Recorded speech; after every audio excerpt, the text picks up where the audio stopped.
दोस्तों, जय श्री राम। सनातन धर्म चैनल में आप लोगों का स्वागत है। आप लोग जानते हैं कि भारत ने टोक्यो ओलंपिक में 1 स्वर्ण, 2 रजत और जो है कि 4 कांस्य पदक जीते हैं।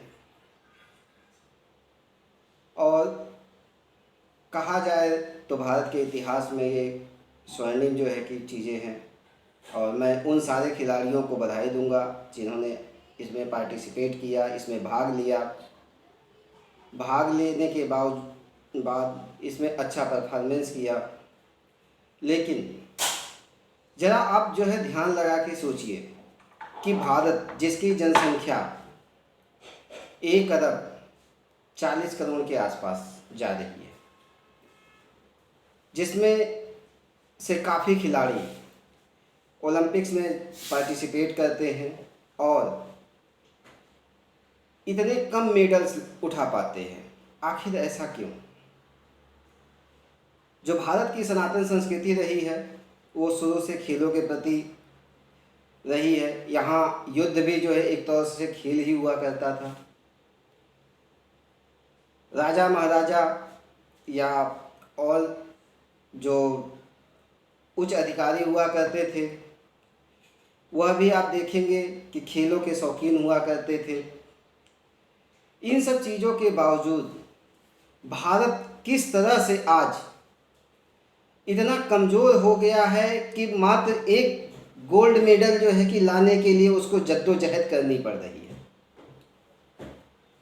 स्वर्ण पदक आता है तो पूरे देश में जैसे खुशी की लहर जो है कि दौड़ जाती है, लेकिन उसके लिए कितना इंतज़ार करना पड़ता है कि ये खिलाड़ी लाएगा, वो खिलाड़ी लाएगा, इस खेल में आएगा स्वर्ण पदक, उस खेल में आएगा स्वर्ण पदक, रजत पदक और जो है कि कांस्य पदक भी एकदम जो है नाम मात्र के आ रहे हैं हमारे खेलों में।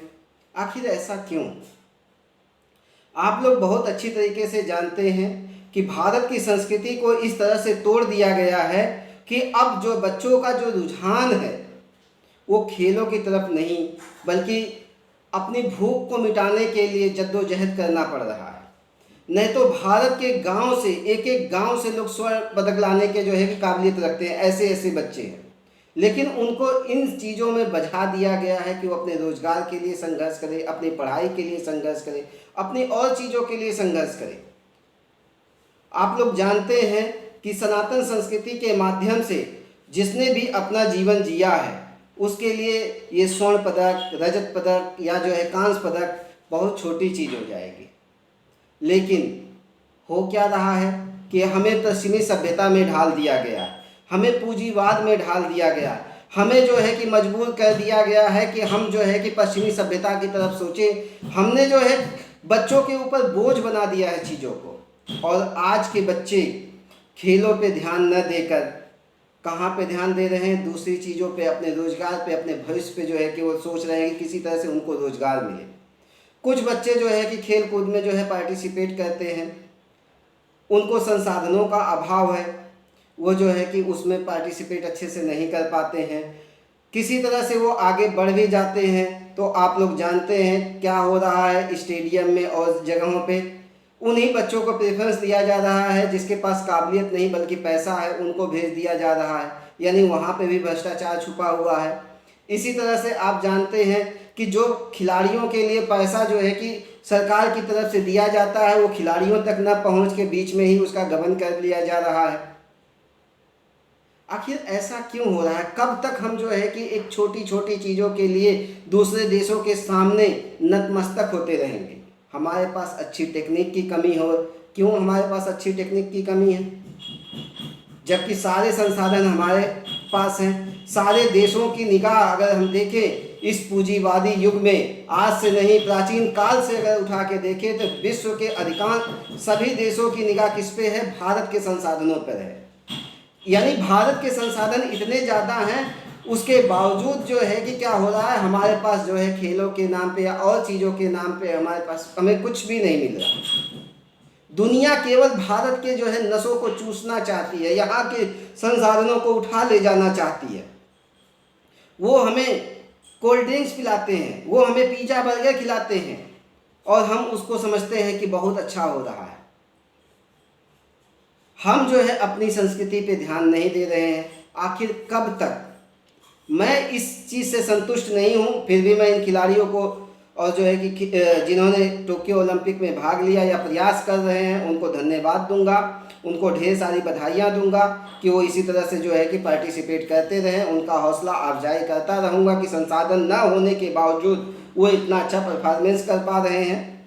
लेकिन मैं सरकार पर और उन पूंजीवादी शक्तियों पे सवाल उठाता रहूँगा कि कब तक भारत को तुम जो है रोकने की कोशिश करोगे। सनातन धर्म संस्कृति आगे बढ़ेगी। सनातन धर्म संस्कृति ऐसी संस्कृति है कि पूरे विश्व में ये अपना परचम जो है लहराएगी। और मैं सनातन धर्म सेना का प्रमुख आपसे ये वादा करता हूँ कि बहुत जल्दी भारत जो है पूरे विश्व में अपना परचम लहराने जा रहा है। ये सनातन धर्म सेना का जो गठन किया गया है इसमें खेल भी शामिल है। इसमें हर वह चीज शामिल है जिससे भारत की अस्मिता जुड़ी हुई है। और भारत एक ऐसा जो है भारत बन के उभरेगा जिसको दबाने की हजारों वर्षों से आप कोशिश कर रहे हो, लेकिन भारत जो है दबने वाला नहीं है। तुम आओ, प्रयास करो, करते रहो इसको तोड़ने की, इसको चूसने की, लेकिन हमारा भारत ये सनातन संस्कृति का देश है और ये सनातन संस्कृति पूरे विश्व में अपना परचम लहराएगी। यह मेरा दावा है, सनातन संस्कृति के संस्थापक का दावा है। और इसमें एक एक बच्चा अपना जो है कि पार्टिसिपेट करेगा, एक एक कण का इसमें पार्टिसिपेट किया जाएगा। हर व्यक्ति जो है क्या करेगा, इसमें पार्टिसिपेट करेगा। मिलता हूँ अगली वीडियो में आप लोगों से एक नए मुद्दे के साथ में, नई चीज़ों के साथ में। और सनातन धर्म सेना आपको हर मुद्दे को अवगत कराती रहेगी। यह तो एक बहुत छोटा सा मुद्दा है जिस पे आपको काम करना है, हर व्यक्ति को काम करना है। जय श्री राम।